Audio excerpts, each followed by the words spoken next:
From Del Rio, Texas, home of Lake Amistad, your host, Rob Wade. This guy who dives.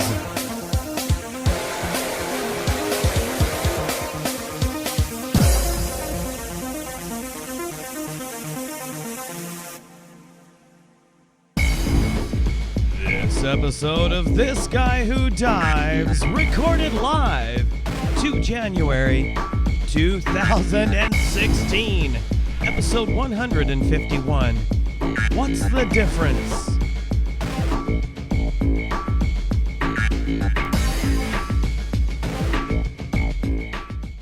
Well, welcome everybody. Here we are with a brand new episode of This Guy Who Dives in the brand new year of 2016. Hard to believe, isn't it?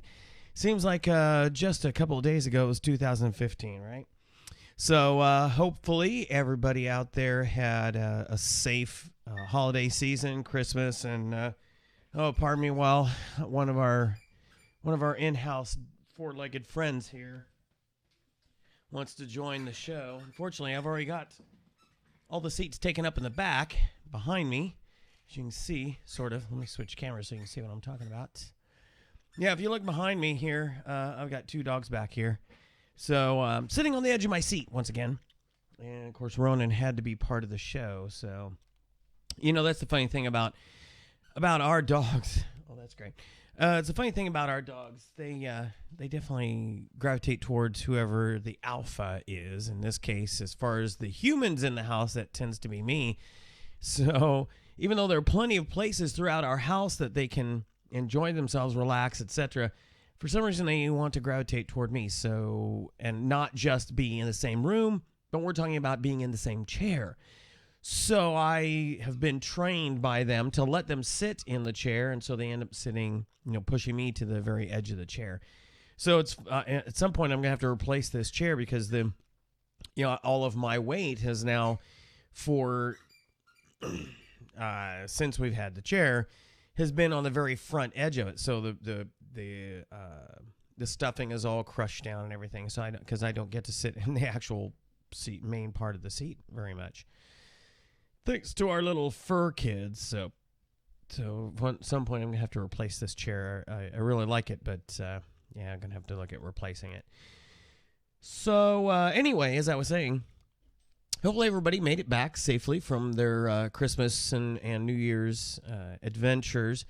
I know the sirens were going off like crazy New Year's Eve in little old Del Rio, Texas, probably because silly people are out there firing off fireworks because they don't know what they're doing. And there's a reason why they call New Year's Eve amateur night, because you have a lot of people out there drinking who probably don't normally drink, so they're not used to it, and so you get all the crazy kinds of drunks as opposed to the regular kinds of crazy drunks out there, because they only do it this once a year and they go nuts, and there's no tolerance built up in their system to it, etc.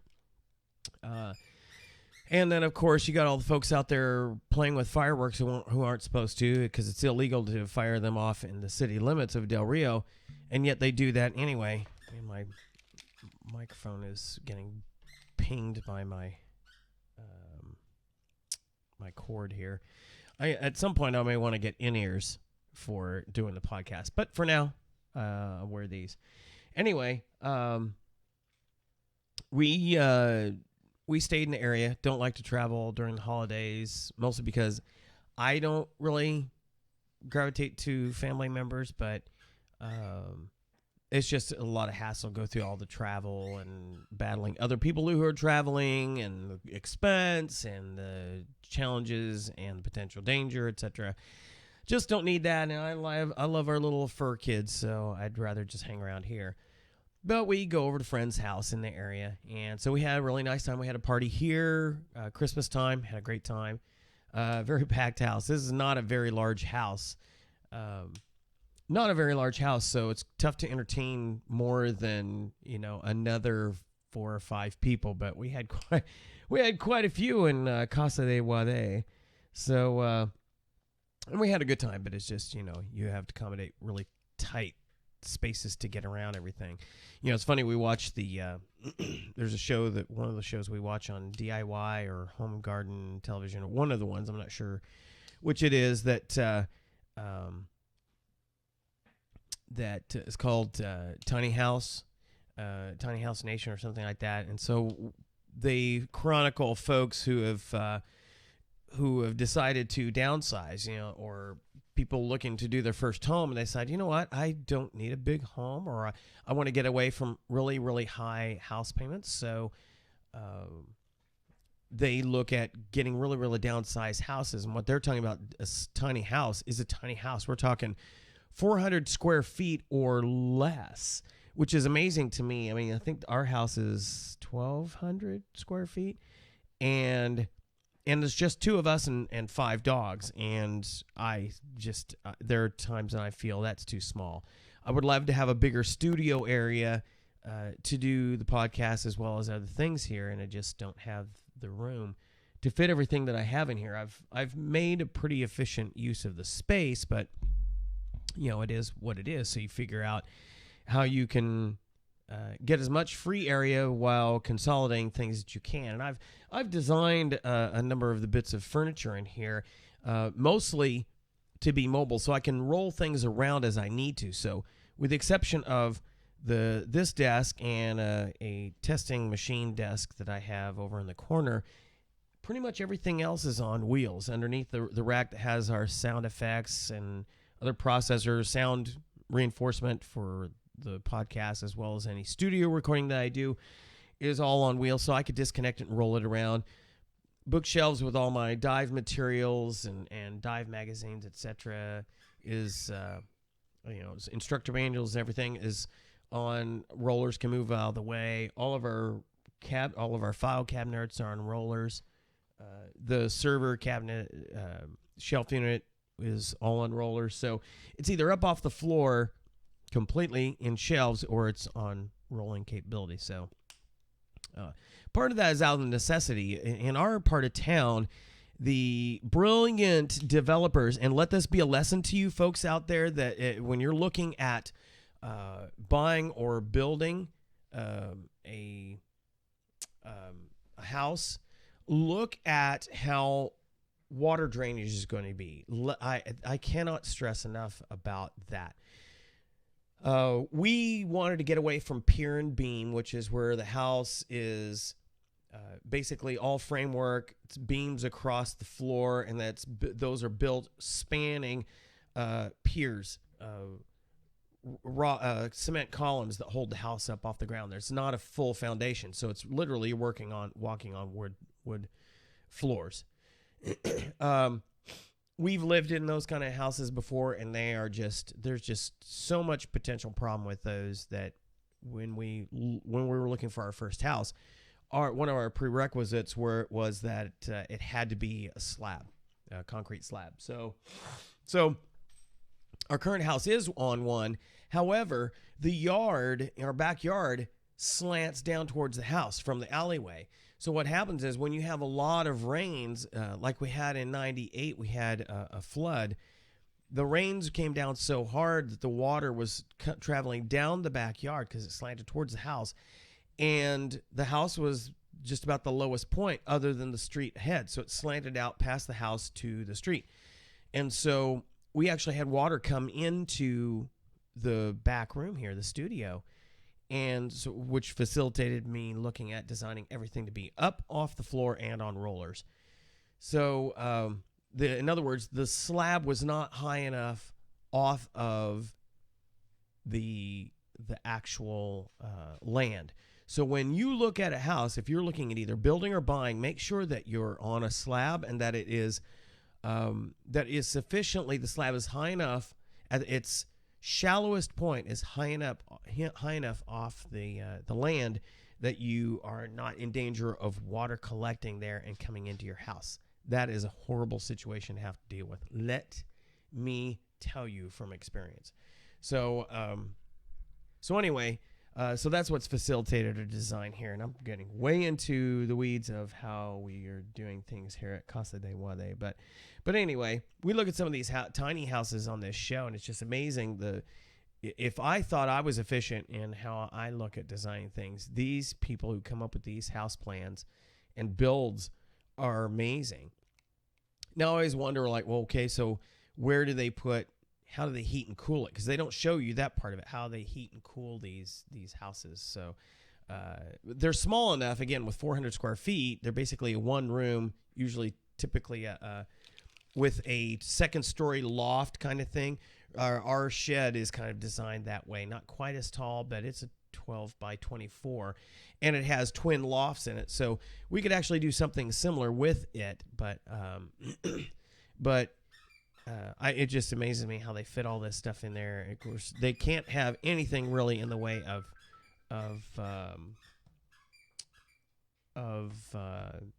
clothing to hold on to. All my phones are going off because of people following me on Twitter, which you can too, by the way.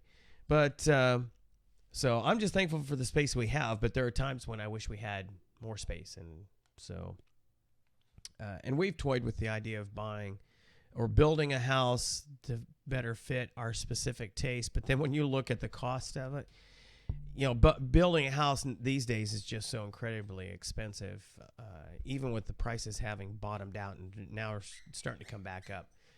It's just kind of crazy. So the agenda, well, the title, of course, is What's the Difference? I'm going to be talking about some misconceptions or helping people understand the difference between a couple of things in diving, a couple of terminologies I've run into on a number of occasions, and I know Bobby Love is probably watching or will be watching later, and as she's getting familiar with the lingo, as they start to build up their dive shop here in Del Rio, I've decided that I'm going to start tailoring the next several episodes to kind of basic 101 type stuff to help folks out there who might be considering diving or who have been diving but have just kind of gotten away from some of the basic things that they may have learned. It's a little bit of a refresher for you guys, but it helps those who might be looking at setting up a business or looking at getting into diving how to understand some of this. So as they're talking to folks, they can at least understand some of what they're talking about. If you're setting up a business, it's kind of important to understand the lingo. I loaned Bobby my Business of Diving book, so hopefully she's getting some good ideas and getting some good educational opportunities reading that book. It's pretty interesting. So anyway, let's hit a couple of our regular segments. Movie review. I haven't seen anything new since seeing Star Wars last week, but we did go see it again today. One of the things I wanted to do was look at the movie through new eyes, looking for some of the Easter eggs, looking for other things that I missed the first time I saw the movie. At this point, most have probably seen it, but if you haven't, spoiler alert, I'm going to be revealing some things about the movie that you may not want to listen to, or maybe you do want to listen to if you haven't seen it, just so you can be looking for those things so that you see if you formulate the same opinion that I have on this. So one of the things that kind of frustrated me about the movie was that you don't get to see, they talk about him, but you don't get to see Luke Skywalker until the very last scene in the movie. And he says nothing. So, but the character of Rey, who figures prominently throughout this movie, in this movie, is one of the stars of the movie, comes into her, doesn't come into her own. She comes to the understanding that the Force is very strong in her. We get some hints as to why throughout the movie, and she starts to engage the Force. But here's some observations. So the big question that people have at the end of this movie is Rey the daughter of Luke Skywalker? Because we see in a flashback scene that as a really little girl, probably 5 or 6. Somebody is leaving on a ship, on a spaceship, and she's left on Jakku, the Tatooine-like planet that that she is living on, in the care of somebody else, but you don't actually see who that someone else is. We just see their hand holding her, pulling her away, as she's saying, come back, and we're assuming that's her family leaving. And she does make a reference to her family coming back. Now, I don't consider it necessarily what's the word I'm looking for? I don't think it's insignificant that when asked about it during the movie, she refers to that she expects her family. She basically says her family is going to return. If you only have one parent, you're usually not going to say family. You're going to say your mother, your father, your dad, or your mom, something like that. So it would lead me to believe that both parents left, but we don't know that for sure. And so here are some things that I think are tells or hints as to that support the argument that Rey is Luke Skywalker's daughter. So she has her character, and the actress has a physical tell that seems to be consistent throughout the movie. So when she first comes to grips with the idea that that's posited to her that the Force is strong in her, first she reacts emotionally. You see that her facial expressions, especially, and certainly her mannerisms, are very emotionally charged. And then, as she consciously engages the Force, when she realizes, oh, wait a minute, yes, I have this ability at my beck and call, or I have it at my disposal. Her countenance changes. It's subtle, but it's very, very clear that she goes from an emotional, out of control, reacting, well, not quite out of control, but reacting out of emotion, to purposeful, intentional, and more in control. So this happens the first time she engages it, and then, which you'll see when she's encountering the bad guy, the villain, Kylo Ren, who is also Leia and Han Solo's daughter, or son. You see it there. Then you see it when she is trying to get free of the holding cell that she's in, and she controls one of the guards to release her. And then let's see, second, General Leia, Princess Leia, General Leia, Leia has never met her throughout the movie until after she returns on the Millennium Falcon after Han Solo, and again, spoiler alert, after Han Solo gets killed by Kylo Ren. So she's heard about her, but she's never met her. But when they see each other, there's that, in the midst of everything, they're looking at each other in a way that is solemn, emotional, significant. And then they come to each other, and there's an embrace that is, it's very familiar or familial. So they're holding each other as if they were related, which, if Rey is Luke's daughter, then of course Leia would be her aunt. So and I just don't I don't think it would be that significant. The way that embrace and consoling each other, having not said anything, I don't think that would have been as significant, the way it was presented, the way it was acted, if there wasn't that connection between the two, and that they would both know it. Since Leia, obviously the twin sister of Luke, for those who follow it, the series, she obviously, the Force is strong in her. She sensed Han Solo dying. She would sense that Rey is her relation, the daughter of her brother. Let's see. Third, now that the Starkiller base has been destroyed, there's no reason for Leia to hang around. They got the information they needed to get the complete map that would show them where Luke Skywalker is. And it's been clear throughout the movie that Leia has been searching for her brother.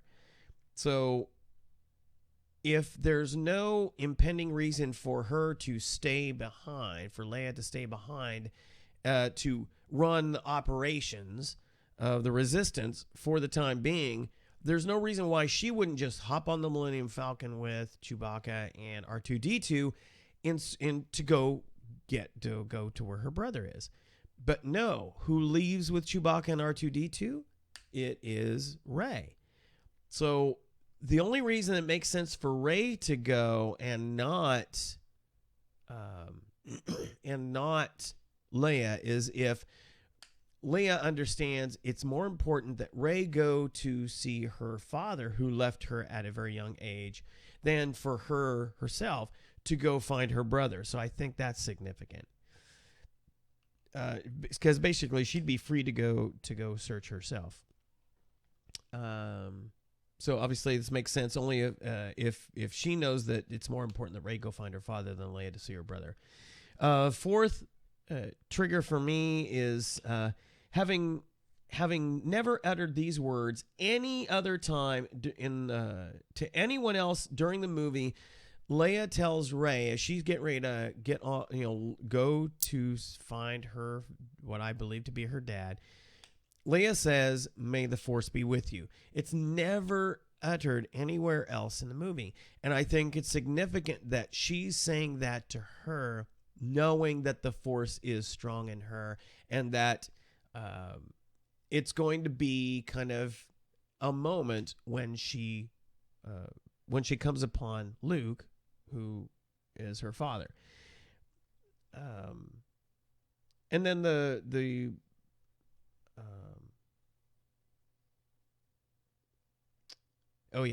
and then of course the final piece of it is when Rey gets there and she's the sole one who's walking up the climb on the island that she actually envisioned or dreamt of earlier, and Kylo Ren actually reveals that vision, that dream that she's having when he has her captive. He says, "Oh, I see it, oceans and an island." He doesn't understand what that is. He thinks that's a longing for her, given that she's been living her life on a desert planet. But as we find out, that is exactly the environment that Luke has been living in. So I think that only happens if you have a specific connection, not just the Force, but a specific connection through the Force, and that would be as family. So Rey is climbing up it's a very small but high island. She's climbing up to near the pinnacle, sees this robed figure, and as he turns around and looks at her, and I had a hard time really determining what his look was, but it was somewhat stoic or reserved. She holds out his lightsaber, and when he turns around and is looking at her, it's kind of a piercing look. She's looking at him and is almost ready to cry. And again, it's that the emotional tell. And we saw it when she got into a lightsaber battle with Kylo Ren. She's reacting emotionally. She's fighting okay, but it's when he mentions the Force that she engages the Force, and she changes from emotional to control and intentional, and then she gets the upper hand on him. So we see a little bit of that now, where she's reacting emotionally, and then it's like, the emotional part I interpret to be, I recognize now that you were my father. Luke Skywalker is not just a myth. I did not know you as the myth, the legend. I knew you as my dad, and now here it is 20 years later or 18 years later, or whatever the difference is. I don't know. I recognize you and I'm hurt, but then it changes ever so subtly but clearly to purposeful, as if she's realizing, oh, I now understand what this was about. It's making sense now, and I have a mission here. So, and then that's the end of the movie. So I think that there are all these clues, all of these subtle as well as not so subtle hints that she has got to be, Rey has got to be Luke Skywalker's daughter. So, that's my 2 cents on that. Okay. So tech news, not much to report. We've, I talked to you last week, about supposedly some firmware for the 950, the Lumia 950 and 950 XL was starting to roll out, but we had not seen it in the United States, and we still haven't seen it in the United States or Canada. So we don't know what's going on there, if it just died or if it was only for non-US, non-Canada devices. Maybe time will tell. But here we are now into January, and Microsoft reports that supposedly we're going to see, if you're in the Insider program, you're going to see a lot more frequent builds flying out to us. But that's just on the operating system side. That's not going to be firmware.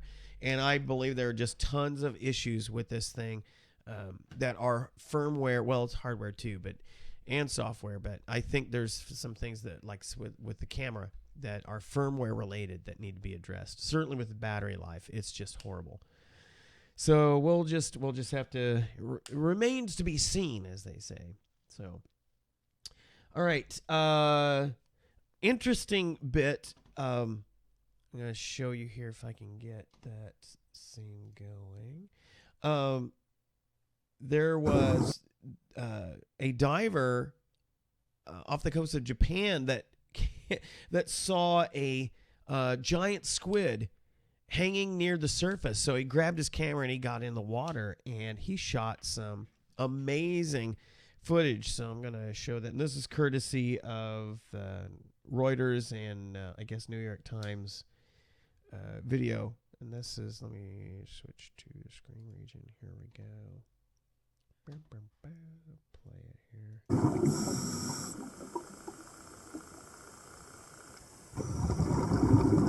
I just think this is amazing.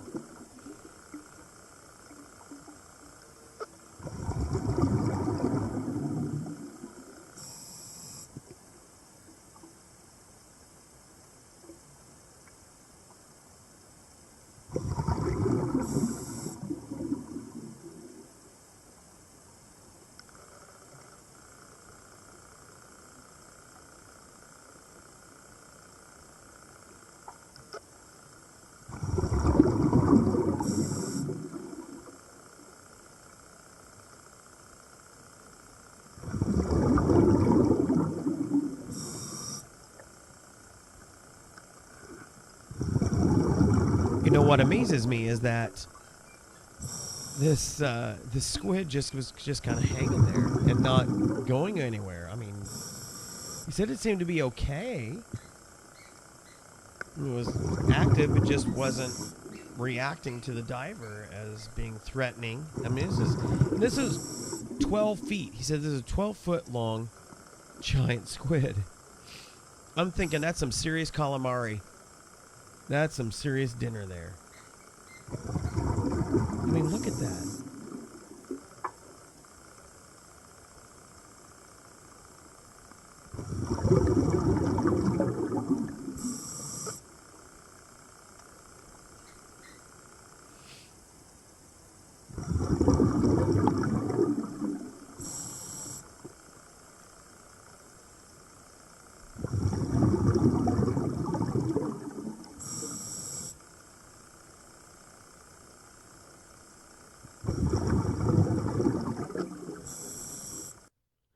And again, that's courtesy. It's time to ask. What are we really investing for? Hello.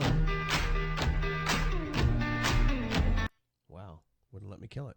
That's courtesy of the New York Times. So if you want to check that out yourself, watch it on big screen, just check out NewYorkTimes.com, look for giant squid. That is just amazing. I mean, those kinds of opportunities are pretty rare and pretty cool when you can just, I mean, normally giant squid are elusive. They're deep water dwellers, so they don't normally come up shallow, so it makes you wonder what it was hunting that it came up that shallow.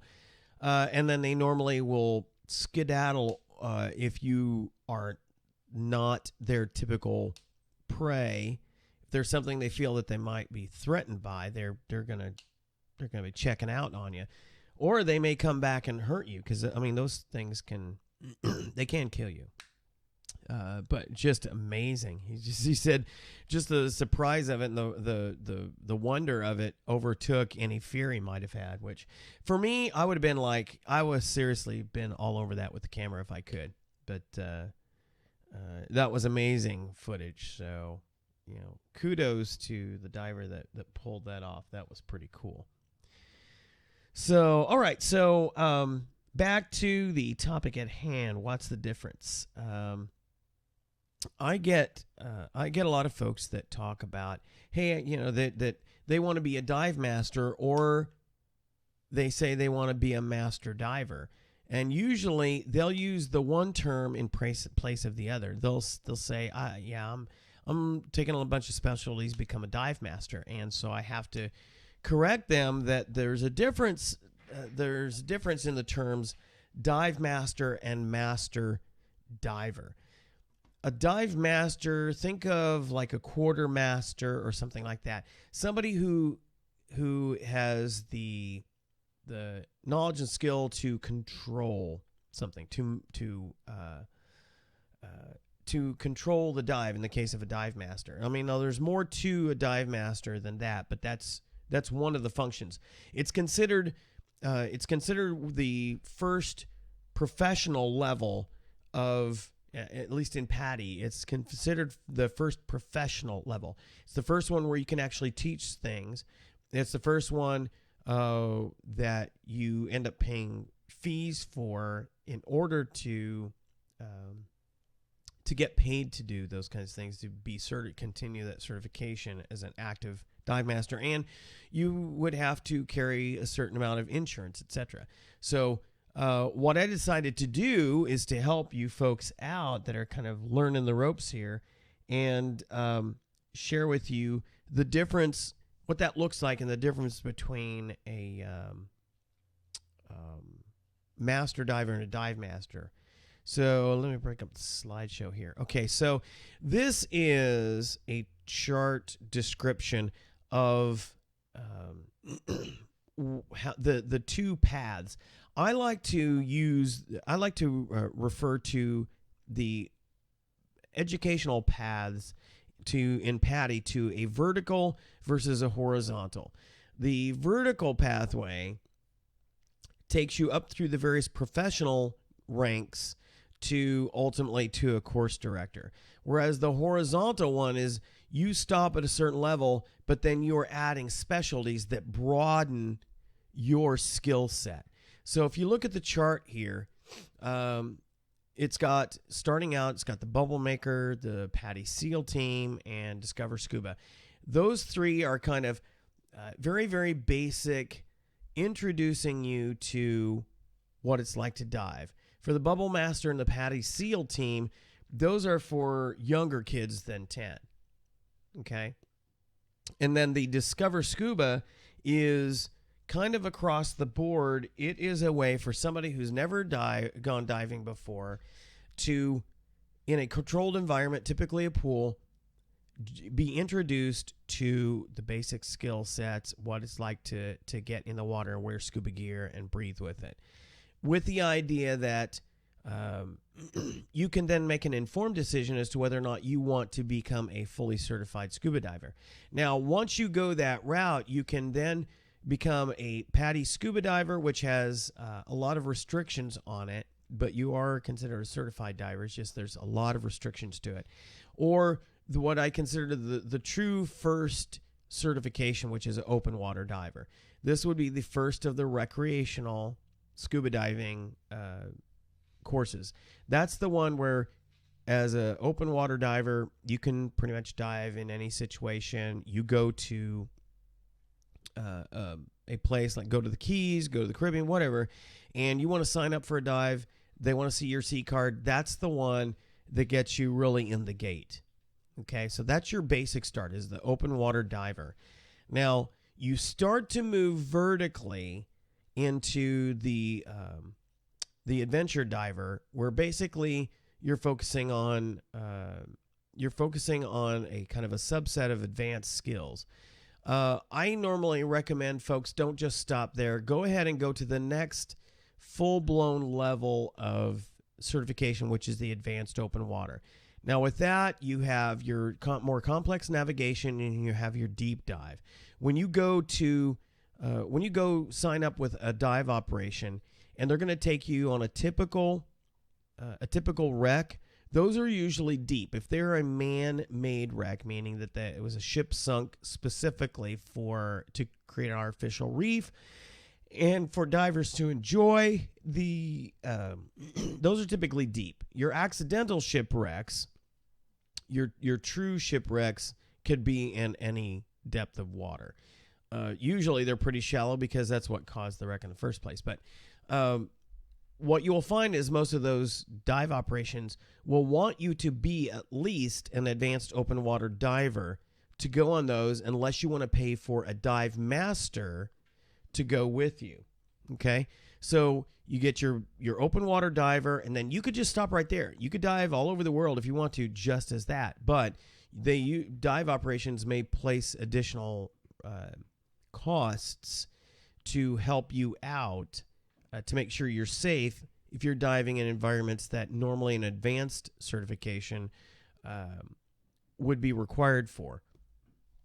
So with the advanced course, you get the deep dive as well as the complex navigation, and then you add 3 potential specialties to that. And here you see some examples of specialties that you can go with. There's not all inclusive. If you look back under open water, you can start adding specialties. Normally, I recommend folks go from open water to advanced and then get your specialties. The specialties, when you get the advanced open water, the electives that you have, as well as the basic requirements that you have, are really the first dive for the given specialty. So the dive you get for the complex navigation actually prepares you for the underwater navigator specialty. It becomes basically the first dive for that. The deep dive that you do prepares you for the deep diving specialty. When I teach it here, I do the night dive, and that could be the first dive for your night diver specialty. I do the drift diving, which prepares you for it becomes the first dive for your drift diver specialty. And so you get the introductory dive for a number of specialties. So now once you get your advanced and you want to become a master diver, then all you have to get is 5 specialties of your choice. And you see that there's quite a number of specialties, though it's not all inclusive, but you could get any of those specialties. You just need 5 under your belt in order to be qualified and then you get your master diver certification. And then you can keep adding specialties to that, but that's all horizontal. In other words, you're not going higher in the chain of responsibility. You're still considered, you dive yourself and your buddy, and you get all these various specialties across the board. So it broadens your experience as a diver and with those certifications. Now, to continue down the vertical route, which is what I did, you then, as you see across the top there, then you go to rescue diver. So now you've shifted at that point from focusing on helping yourself and your dive buddy to being able to help yourself and any other divers. So you learn a number of skill sets for not just self-rescue, but rescuing other people. You get experience. You get the knowledge and skill set for searching and recovering divers, assisting them while unconscious, where they might have experienced decompression sickness. There's a number of things that you're taught how to manage a accident site, rescue, etc. So there's a lot to it. It's probably the most challenging course, in my opinion, of all the courses. But it's not quite a professional level, but you can take command of a situation if it warrants. Now, at the next step up from that is to become a dive master. Now, you notice that those are in red, so that's your first level of professional. So then you move to getting your emergency first response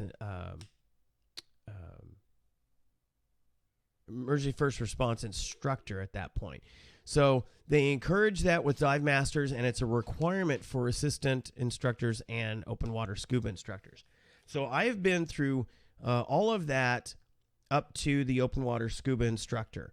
And at that point, then you could stop as an instructor. You could stop in the vertical chain, unless you want to expand into teaching multiple specialties, in which case then you go through the necessary courses to learn how to teach each of the specialties. And you can choose to teach some or all or any combination of the specialties. You just become, the dogs are going crazy. You become certified in actually teaching specific specialties. So you could be a specialty instructor for the deep dive, for the drift dive, for the aware fish identification, altitude diver, and so forth.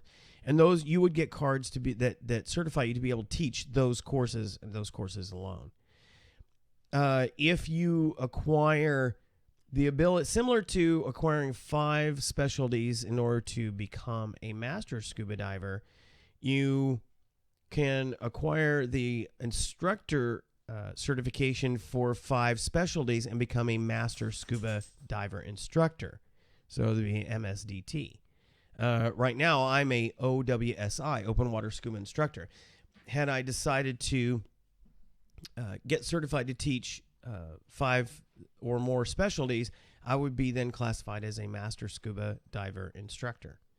Then you can go up to the next level and become an actual instructor development course, IDC, staff instructor, meaning you're on staff with an IDC. The dogs are getting adjusted back here after having gone to bark at everything in the neighborhood. You become staff member able to help instruct new candidates to become instructors. And then if you gain the necessary requirements, skills, and education, you then can be a master instructor, working with and directing other staff instructors. And then ultimately, you can work your way all the way up to becoming an actual course director. In other words, you kind of work the curriculum for the entire IDC. So, and that's definitely takes a lot of money to get to that point, a lot of investment in your time and education to get to that point. But it can be rewarding if that's where you want to go. So, again, you have the horizontal path of becoming a master scuba diver, which means you've acquired various advanced skills as well as broadened your skills across a number of specialties. Or you can become a dive master, which means you've gone all the way up through rescue diver and then acquired all the necessary knowledge and skills to actually run dives, manage dive areas, help instruct. You can teach the Discover Scuba course. You are considered a what's the word I'm looking for? A professional assistant to an instructor, even though there's such a thing as an assistant instructor. If you're a dive master, that's a professional level. So I could actually, as an instructor, I could have you augment my classes. So if I wanted to expand the size of my class, and there's specific limitations to class sizes, even with certified assistants, Dive Master being one, I could expand a class by a couple of students with a Dive Master on board. So that when you go on a dive, when you go on some sort of a diving excursion, you typically are going to have Dive Masters on board as a minimum to help run the dive. They'll be providing other functions as well on board, but their function in the water and anything to do with the dive will be as that of a dive master. A master scuba diver can't provide that function. They simply would be more knowledgeable about the dives you're going on, but they are not considered a certified assistant. So that is the difference. So think of master diver or master scuba diver as a horizontal pathway, whereas dive master is moving you into the vertical pathway in the professional. It's the first professional level of certification. Now, one of the other things I get asked about frequently has to do with recreational diving versus tech diving. A lot of folks don't know that there is a difference between the two, and so I often get opportunities to share that with folks. So I decided that I'm going to take this opportunity to share with those of you who might be curious yourself what it means when we say we're a recreational diver versus a technical diver. How deep I get the question, how deep can you go? Or they'll say, well, I was talking to somebody and they were diving down to such and such depth. And the first question I usually am asking, depending on the depth that they're talking about, is, oh, is this person tech certified? And then, of course, they don't know what I'm talking about. And in some cases, I've heard of people who are not tech certified taking chances, and they execute what would be qualified as a technical dive. The thing about technical dives is you're going beyond the recreational dive planner limits, which means you are going beyond the 130, 140 feet emergency depth that the dive tables that have been developed over the course of years to prevent you from, or at least control the situation so that you don't get a decompression sickness. You don't go into a decompression stop requirement. Even though we have a safety stop that we execute at 15 feet for about 3 minutes, it's technically a decompression stop, but it's just a safety stop to help, because that's the most dramatic point in pressure change for the human body, is that within that first atmosphere, within that first 33 feet. But technical diving, you learn about mixed gases. You learn about how to handle actual decompression stops at different levels, because you're obviously the intent with that kind of diving is to go deeper than 130 feet. So I'm going to share with you a little bit of the difference here. So here, as far as Patty's certification is, here's some of the technical certifications that you can go both as a diver and in the professional level. So you see, you have your Discover Tech, similar to your Discover Scuba. So you get introduced to working with tech gear and tech rigging. Then you have your Tech 40, Tech 45, and Tech 50, and then Tech Trimix 65. And then you can become or you can jump from the Tech 50 to the Tech Trimix diver. And what they're talking about is they're mixing 3 gases specifically. And usually helium is involved with that to reduce your oxygen toxicity, which can happen diving extreme depths with oxygen, and also controls nitrogen loading, which can cause nitrogen narcosis at extreme depths. Then you can get some additional certifications that are sort of, again, broadening. You have your Tec gas blender, is learning how to actually blend the various gases for following various tables for going different depths, because obviously there are different. If you have to learn a lot more about gas theory and physiology to understand why all the concepts of partial pressure. And again, I won't get into the weeds here, but it's basically understanding how partial pressures accumulate and how they affect the body. And then Tec side mount. Basically, that's a technical, a gear certification, how you can handle different configurations of diving with Tec design. Because obviously, you're going to be diving with not just a single tank. You're going to be diving with additional tank or tanks to handle the mix changes that you're going to need to adjust with or switch to as part of your dive, both going down and coming back up. Now, you also have the same kinds of Tec certifications, but with the CCR, or closed circuit rebreather. You see, you have the Discover rebreather, similar to Discover Tec and Discover Scuba.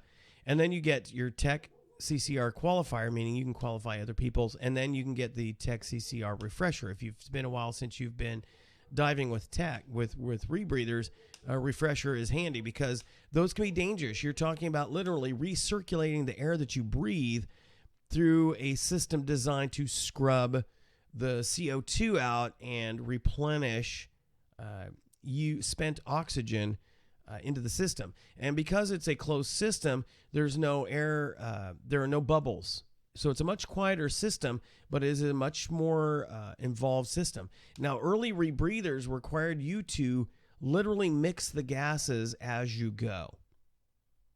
And there are adjustments that you'd be able to make to your rig as you're diving that control what percentage of regular air versus helium, etc., whatever the mix is. Whereas new rebreathers, current rebreathers, are actually computer controlled, but you still need to know how to pack your system properly, pack the scrubbing materials properly, and make sure that the computer is calibrated properly to your system.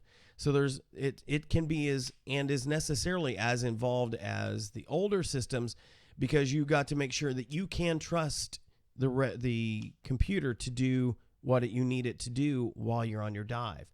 Because there's nothing more horrible than finding out your rig is malfunctioning or was not functioning the way you thought it was going to function, because it wasn't upkept, it was not programmed correctly.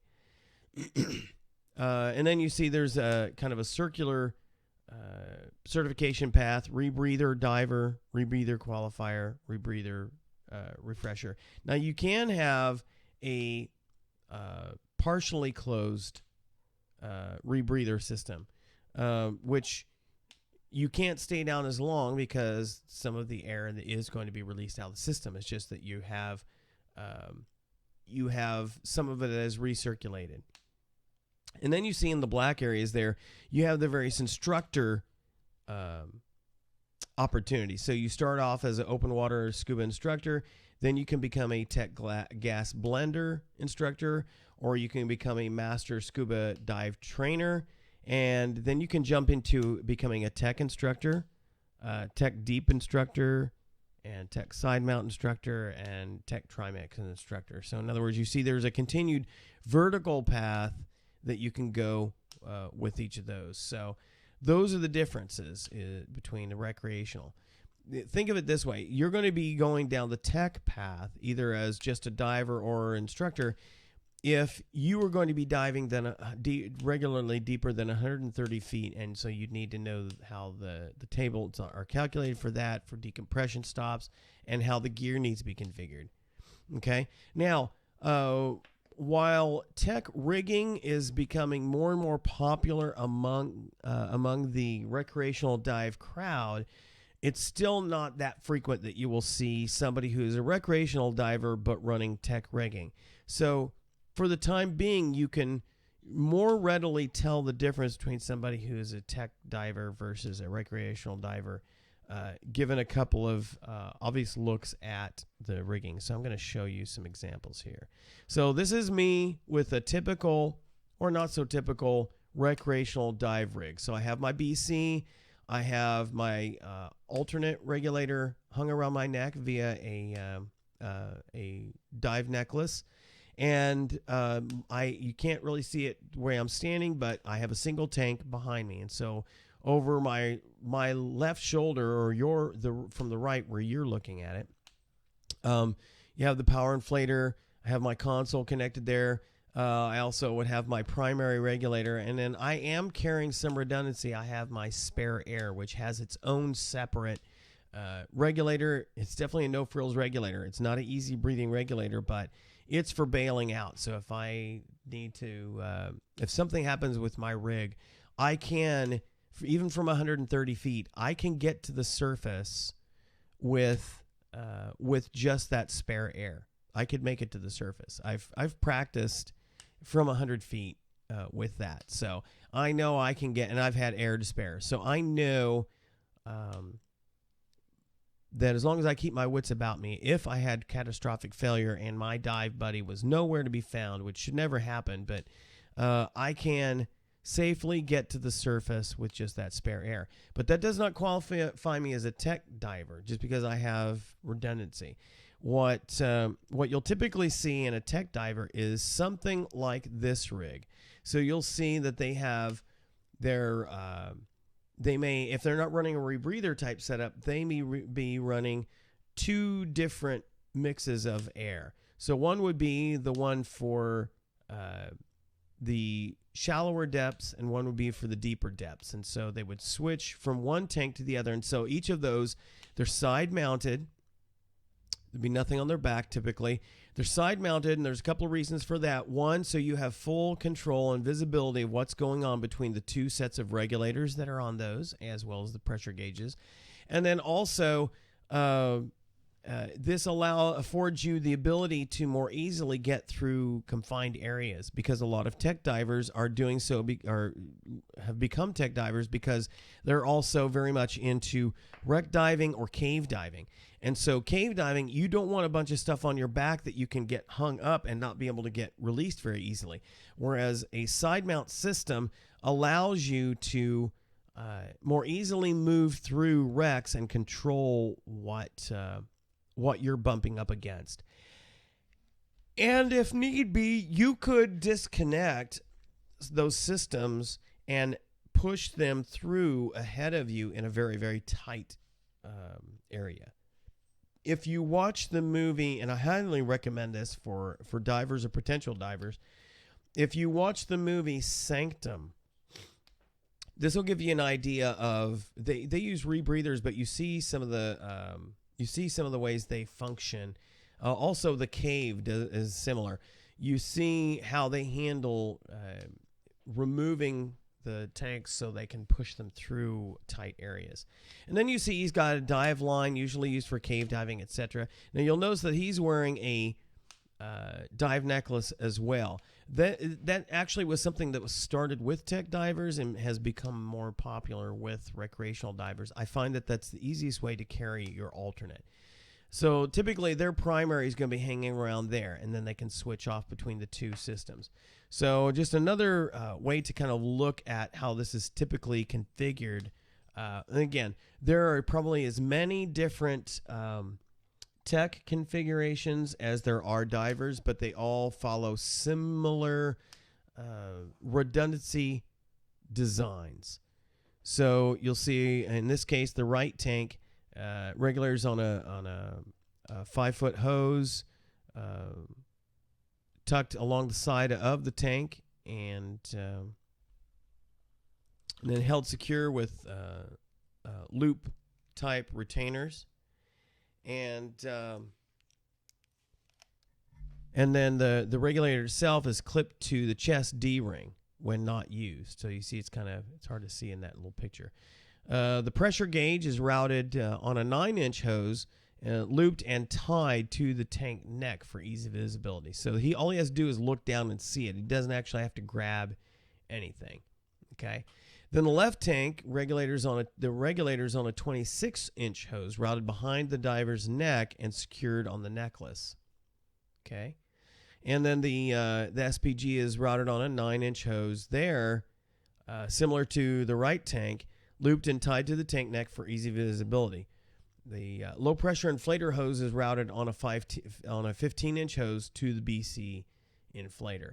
And you'll typically see that these folks running this kind of system, they are going to not be using a jacket type BC, which is what I favor. It's what I wear. If you look back on, let me switch back to my picture.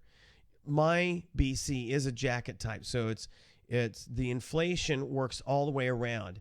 The jacket itself wraps around to the front, and where I have BC pockets, as well as the bladder is there. So when I put air in it, it's distributed throughout the BC and provides me what I consider to be a more stable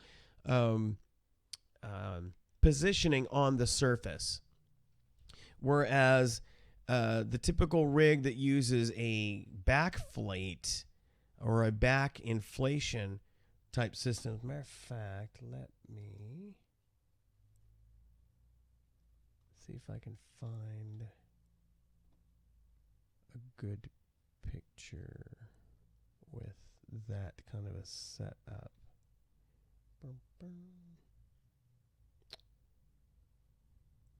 Is this one? Oh, good grief. Dog's going crazy. Stop it, guys. All right.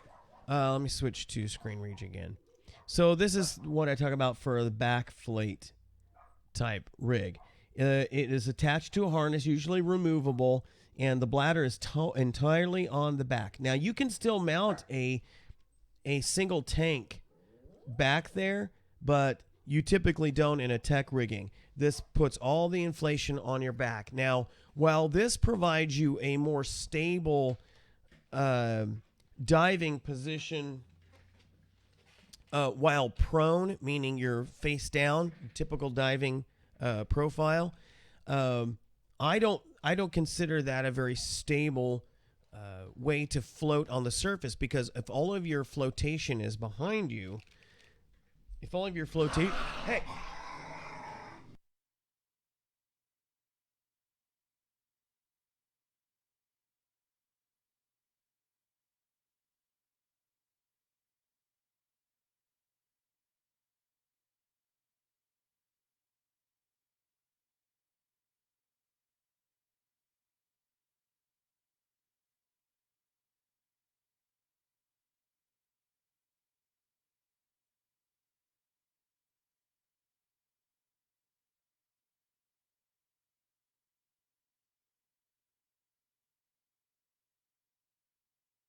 Sorry about the interruption. We had a fight between two of our dogs, so I had to get control of that. So anyway, the back inflation puts all your flotation behind you. So when you're on the surface and you've got it fully inflated, well, that's where you want to be. You want to be fully buoyant on the surface. It will typically push you face forward in the water because all your flotation is behind you. So in order to rest comfortably with back inflation setup, you have to really kind of lay fully back on your back, so where you're resting on top of that. So that tends to be a little bit uncomfortable on the surface, especially if you're running a full tech rig where you're, as in the previous, let me switch back to my slideshow.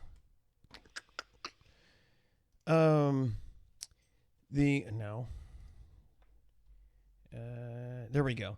So if you have your back inflation and then you have all your tanks in the front, so you have all your flotation behind you and the weight is on the front. So I guarantee you're going to be shoved face down in the water while you're trying to float on the surface. So definitely can be uncomfortable, but that is definitely an easier way to dive when you're in tight environments like a wreck or a cave or a cenote.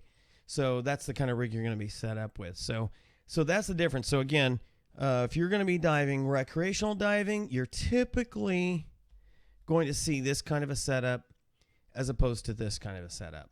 So especially if you see two different mixes of tanks there. Dog's trying to make up for the fact that they were very bad. Yeah.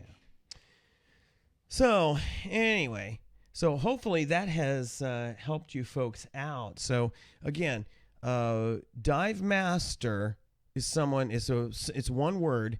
Divemaster is somebody who is in the vertical chain, where it's the first professional level that allows you to actually teach, discover scuba, and become an actual instructor during the course of a class.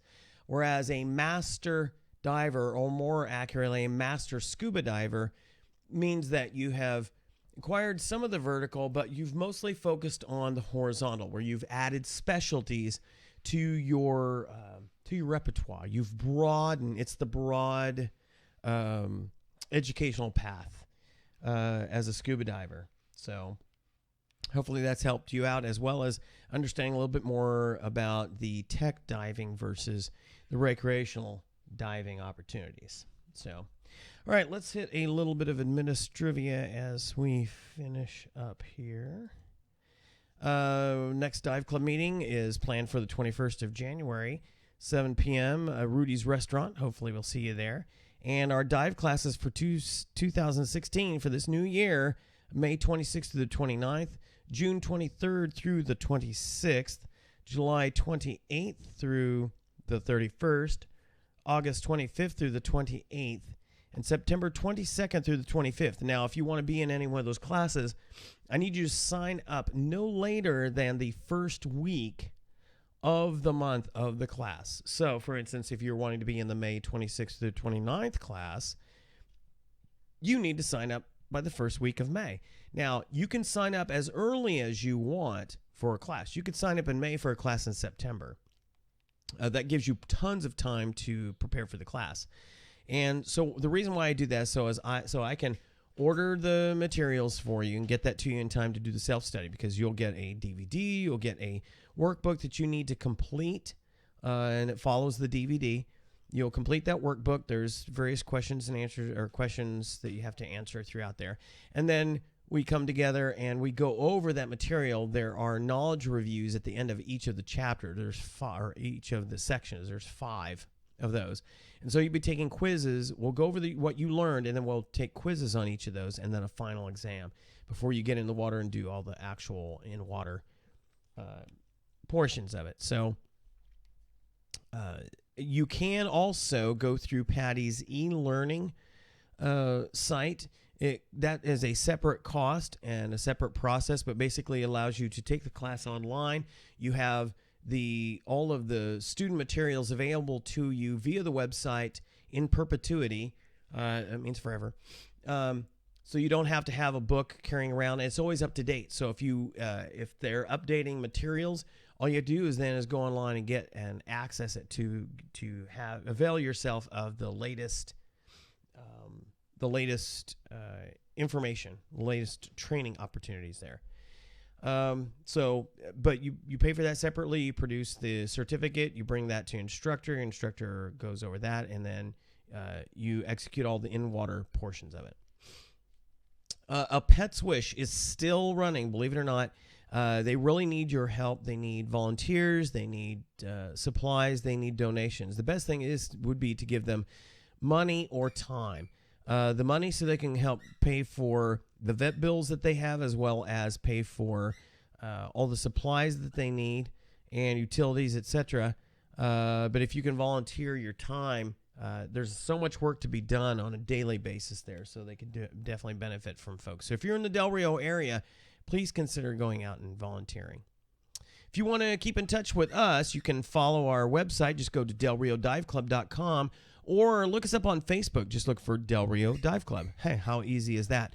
Or you can send us a message via Skype. Just look for TGWD, stands for This Guy Who Dives.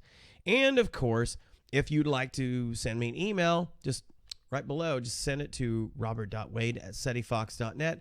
Or you can follow me on Twitter. Just look for RobertCFP. And follow me, and I'll follow you, unless you're really obnoxious, and then I may not follow you, but we'll see. And I think that pretty much covers everything that we have for this week. Now, barring any unforeseen circumstances, next weekend is our big movie episode where I'm going to share with you, and hopefully I'll get Troy out here as well, share with you movies that I'm looking forward to for the 2016, and just kind of give you some information, what we know about it, etc. And we'll be doing the popcorn thing and all that, and just having a great old time. So hopefully you'll catch us for that episode, and we'll be looking for your comments, any ideas that you might have about movies that we're talking about, or suggestions that maybe we missed. We do a pretty thorough look on the various websites of what movies are hinted at, or maybe released, or have been delayed and finally are going to come out.